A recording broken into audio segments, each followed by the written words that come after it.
in interesting times. Today's stories. Popular Quebec resort reopens despite labor shortage. Government of Quebec encourages vaccinations through a contest. City of Toronto enforces trespass notices on homeless encampments. Canada-U.S border reopens to fully vaccinated Americans. BC declares state of emergency due to wildfires. Smoke from the western U.S. and Canada engulfs New York City skyline. Hello everyone, you're watching Eagle News Canada. I'm Marjorie Quintos coming to you from Montreal, Quebec, bringing you stories from across the globe.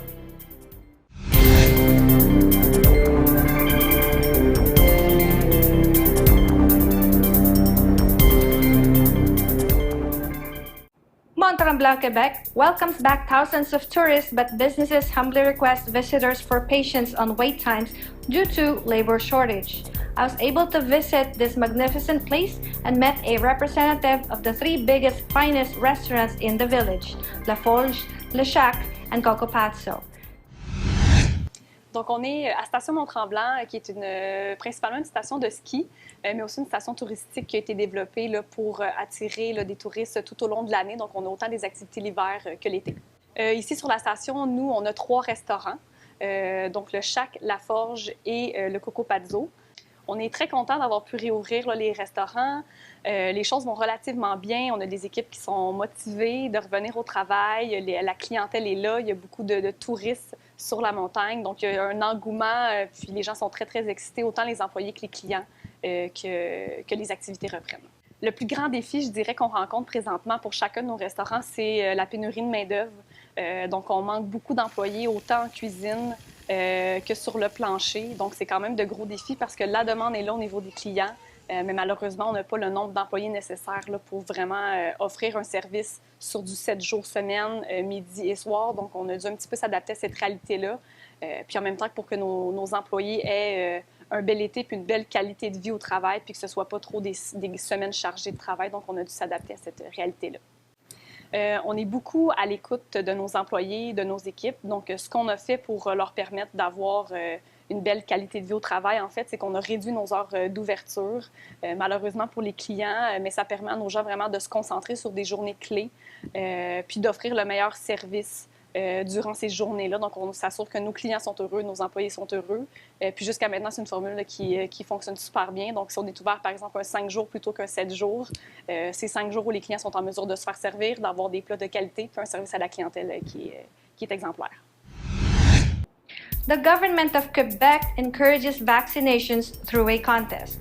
Eagle News correspondent André Lajoie with the details. Several prizes to be won for people who have received COVID-19 vaccine. The Minister of Health and Social Services, Christian Dubé, accompanied by the Minister of Finance, Éric Girard, today unveiled the details of Gagner à être vacciné contest, Win to be vaccinated contest, which will be launched in the coming weeks. This competition will give people vaccinated against COVID-19 the chance to win several important prizes. The total of the various prizes represents an amount of $2 million. 2 vaccine contests, one for the adult population and the other for young people aged 12 to 17, will be organized in partnership with Loto Quebec, which will be responsible for the draw and the granting of the funding for the prizes. Adult ages from 18 and over between August 1st and August 27, 2021, the vaccination contest will be held weekly draws for cash prizes of $150,000 among people entered after receiving their first dose of vaccine. Total value of such prize is $600,000. On September 3rd, 2021, a draw for a $1 million prize will be held for people entered after receiving a second dose of vaccine. The first dose must have been received before August 3rd and the second dose before August 31st. Young people ages from 12 to 17 between August 1st and August 27, 2021, the vaccination contest will hold weekly draws for 2 $10,000 scholarships among the people entered after receiving their first dose of vaccine for a total value of $80,000. On September 3rd, 2021, a draw for 16 scholarships of $20,000 each for a total value of $320,000 will be held for people aged 12 to 17 after receiving a second dose of vaccine. The first dose must have been received before August 3rd and the second dose before August 31st. The vaccine competition is an initiative that will, on one hand, minimize the vaccination rates in Quebec in all age groups, and on the other hand, promote the administration of second dose before August 31st. Getting our second dose by August 31st earlier than our appointment is essential for the optimal longer-term protection, especially against variants, says the Minister of Health and Social Services, Christian Dubé. Since the start of the vaccination campaign, the government has made a numerous effort to reach Quebecers and educate them about the importance of getting vaccinated and quickly receive the 2 doses necessary for adequate protection. Today, we are adding an additional tool to stimulate some people who are a little more hesitant to get vaccinated, says the Minister of Finance, Éric Girard. The detailed regulation will be published in the days preceding the start of the registration schedule for July 25th. Reporting from Ottawa, Canada, this is André Lajoie. We live in interesting time. The City of Toronto enforces trespass notices on homeless encampments. Eagle News correspondent Joshua Santillana with the details. Earlier this week, the City of Toronto and the Toronto Police Service enforced trespass notices on people living in homeless encampments at Lamport Stadium and Alexandra Park. However, those who live in these encampments and the people who support them tried to stand their ground and refused to leave. This has led to more than 22 people getting arrested on Wednesday and 9 people on Tuesday. Toronto Police Superintendent Randy Carter told the media this on Tuesday. Our goal here is to de-escalate and obviously keep the peace, but it's also to make sure that everyone remains safe, and that of course includes not only the city workers and of course the tenants of the encampments, but it also included those who want to come and demonstrate. On Tuesday, Toronto Police cleared Alexandra Park encampments, which had approximately 28 to 35 homeless people living in it. Lamport Stadium had 14 to 17 people who took shelter at its park. According to the City of Toronto, all individuals experiencing homelessness in these encampments are being offered safe, indoor space with access to meals, showers and laundry, harm reduction, physical and mental health supports, and a housing worker. Encampment Support Network Toronto, a volunteer-run network supporting people living in encampments, continue to encourage the public via their Twitter account to put pressure on the local government regarding the violent evictions. When asked about considering alternative solutions in persuading homeless people to move into indoor space and help eliminate the tension between the government and the homeless community, this is what Mayor John Tory has to say. And so we will continuously look at ways in which we can do those things better. We have been looking at and making changes to the supports that we offer when people get to the different forms of indoor housing, so that we're providing supports to people who need it with regard to harm reduction, mental health, and so on. We're continuously reviewing that. We added in things like taking people on tours of the indoor housing so they could feel more comfortable accepting the offer.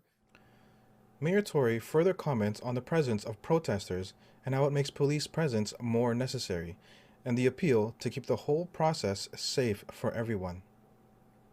Compare the experience yesterday, where what you had was the Streets to Homes workers relatively unobstructed in going to do their work at talking to the individual people experiencing homelessness and offering indoor housing for them, the majority of which offers were accepted, without any interference from protesters, to today, where you have many, many more protesters, which necessitates the presence of more police officers in order to make sure that the protesters, the journalists, the people experiencing homelessness, and the city staff, in no order, can be kept safe, because it just creates an element that can lead to less than safe conditions.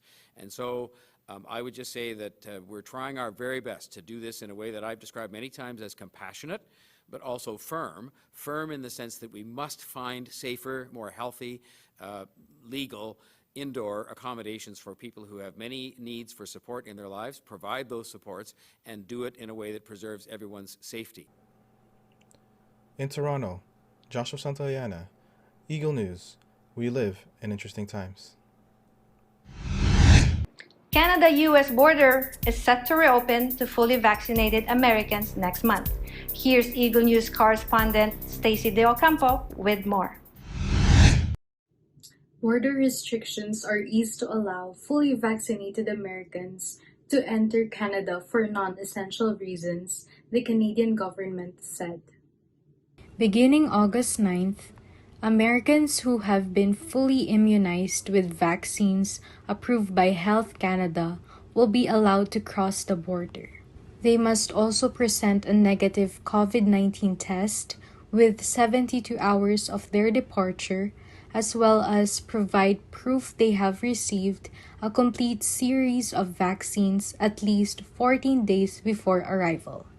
As well, fully vaccinated travelers from other countries will be allowed in beginning September 7th. All travelers will have to upload proof of vaccination through the ArriveCan app. The Government of Canada recognizes that people have been anxiously waiting a reopening of the border to the world, said Public Safety Minister Bill Blair.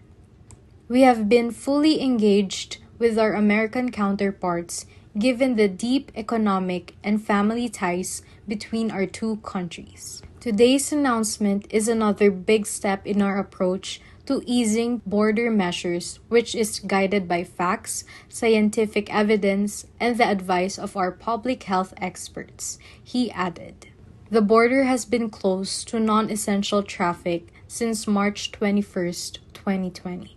The Canadian government has been pressured by business groups on both sides of the border, as well as U.S. politicians to allow recreation travelers to cross. In Montreal, Stacey De Ocampo will live in interesting times. The government of BC has issued a state of emergency due to grown wildfires in the province. Eagle News correspondent Vanessa Condi with the report. This week, the BC government has declared a state of emergency due to wildfires, after ending the longest ever state of emergency because of the pandemic less than a month ago.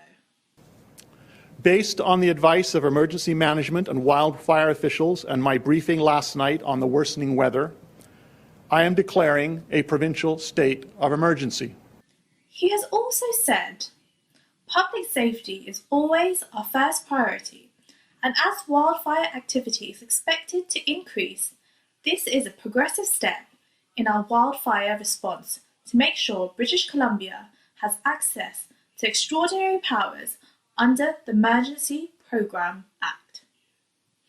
Ian Meyer, the Executive Director of the BC Wildfire Service, has given an update. Today, BC Wildfire is currently actioning 272 wildfires in the province, 39 of which are wildfires of note. Since April 1st, we've actioned 1,173 wildfires, resulting in 342,860 hectares of area burned.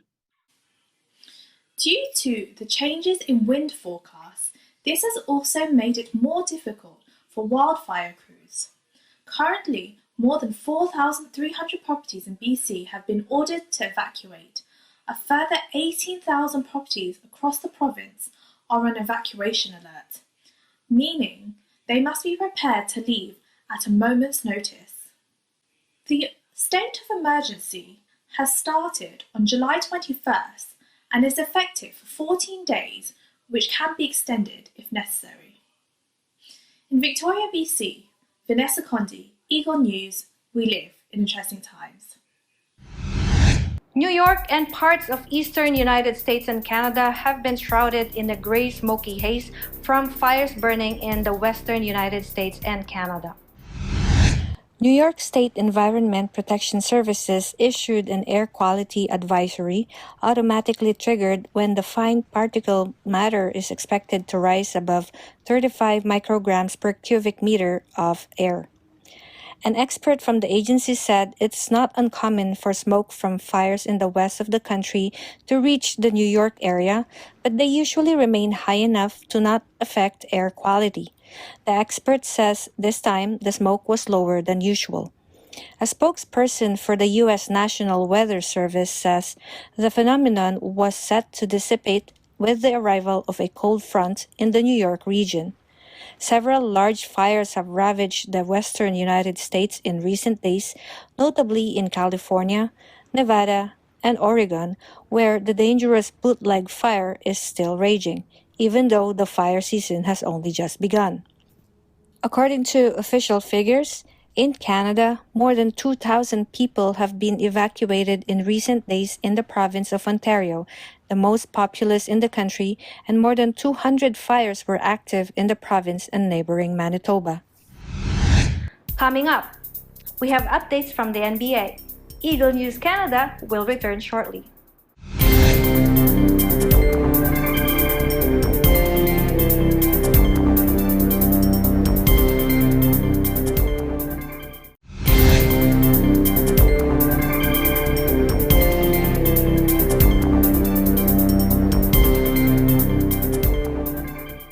Welcome back. You're watching Eagle News Canada. I'm Marjorie Quintos from Montreal, Quebec.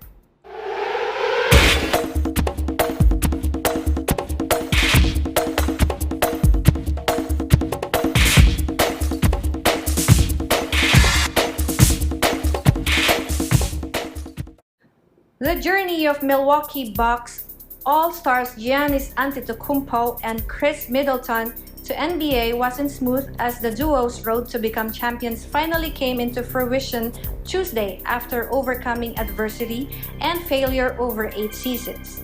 Plus, we'll look back on the amazing season of the Phoenix Suns led by head coach Monty Williams and All-Star Chris Paul.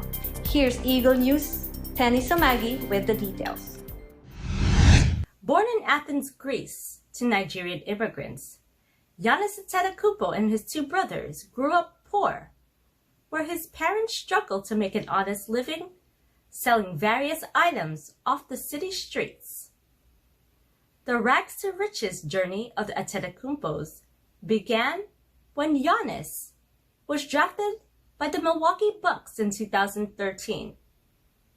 From there, the Greek Freak emerged as one of the league's superstars, winning different accolades such as Most Improved Player of the Year, Defensive Player of the Year, becoming a 5-time NBA All-Star, 2-time League MVP, this year's recipient of the Kobe Bryant Award at the All-Star Game, and now Giannis is an NBA champion and a Finals MVP. I started playing basketball just to, help my family, try to get them out of the struggle, the challenges we were facing when we were kids. But, man, I never thought, I'm going to be 26 years old, with my team, playing the NBA Finals, just playing. And, I was just happy just being a part, not even winning, just being a part of this journey, but I never thought ever when I'll be 26, I'll be sitting in this chair with this right here and this right here.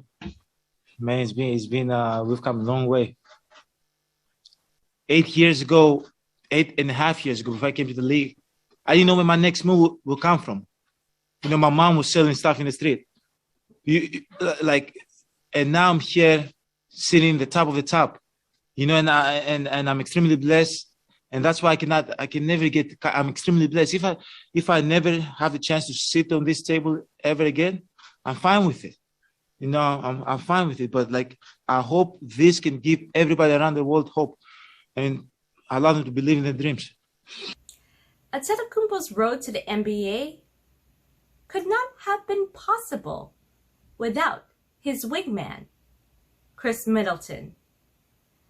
Teammates for 8 years, both players push each other to be the best, form a unique brotherhood, and experience adversity together to get to the top. We formed a bond, a brotherhood. Since that first year we've been together, we struggled together. But we both saw in each other there was no give up. It was all motivation to be better, not be embarrassed. Year after year, we challenged each other to be better, challenged each other to be better leaders, better teammates. A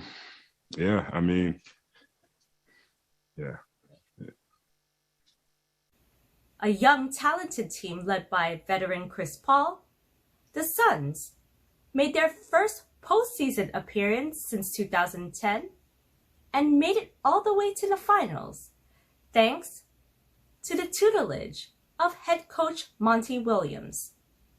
Williams and CP3 reflect on the Suns' phenomenal season.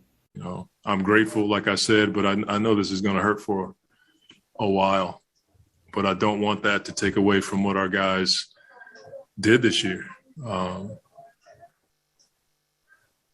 They battled all year long, and with all the testing and playing every other day to get to this point and have a chance to play for a championship, like, it's unreal, you know, that our guys did this. And so from that standpoint, I'm grateful and I feel for them.